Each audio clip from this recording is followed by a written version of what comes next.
um problema infinito, basicamente, né? Se não for colocado uma política pública de base, todo ano alguém vai retirar essas pessoas de lá e todo ano alguém vai voltar pra lá, né? Porque as pessoas que estão indo pra lá são doentes, elas são inconsequentes do que estão fazendo, né? 2025 realmente foi o ano em que a região geográfica que era conhecida como Cracolândia, ela foi dissolvida. As pessoas não circulam e não se encontram ali, né, como uma região tida como território livre de uso de drogas, é a expressão que se usa com relação a esse assunto. Nós destacamos aqui 3 assuntos, e esses 3 assuntos, no meu modo de ver, eles se interligam. Nós falamos assim, né, pra gente conversar sobre esse ano de 2025, 3 destaques. Um seria o fim dessa região geográfica, conhecida como Cracolândia. O outro seria a questão do debate sobre as bets, como o Fábio colocou, até em termos de tributação.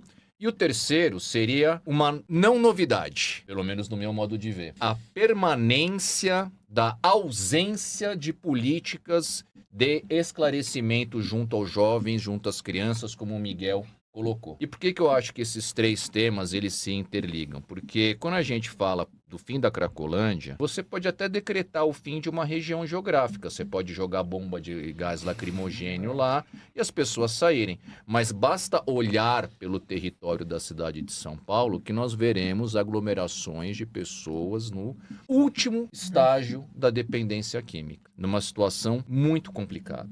E quando você tem alguém que perde absolutamente tudo, em termos materiais, em termos sociais, em termos familiares, essas pessoas vão para uma situação de rua, na condição de dependentes químicos. Quando você chega numa situação dessa, nós sabemos que, infelizmente, é muito difícil a pessoa se recuperar. Mas é muito difícil mesmo. O ideal é que não se chegue ali. Esse é o ponto. Então, quando nós falamos do final da Cracolândia, a gente não está falando do final da dependência química. A gente não está falando do final desse sofrimento que as pessoas carregam dentro de si. Então, a dependência química, o sofrimento que ela traz, todos nós trazemos, né? Quem passa por isso traz dentro de nós. Então, quanto a isso, não houve uma mudança concreta e efetiva. E o meu medo, o meu receio dessas situações é que isso crie um ar, um ambiente, um clima de que houve uma melhora quando na verdade isso daí não houve. E aí eu faço assim, né? A minha questão é o que nós fizemos em termos de prevenção para que as pessoas não cheguem nesse ponto.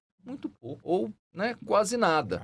E quando a gente fala de prevenção, não dá pra gente não falar de álcool. Não dá pra gente deixar de observar que o álcool é a primeira droga que as pessoas usam para e depois vão usar outras, né? Tudo começa por aí, né? Tudo começa por aí. E aí a gente começa a perguntar, né? Por que é que tem tanta reticência, tanta dificuldade? Por que é tão doído, tão complicado falar dessa prevenção com relação a essa possível questão da dependência química? Não que todos vão desenvolver, mas isso começa pelo uso do álcool. E aí a gente pode pensar, né? A gente vê o caso das bets, por exemplo, né? A primeira coisa que se fala quando a gente fala de bet é lobby. Lobby junto ao Congresso, né?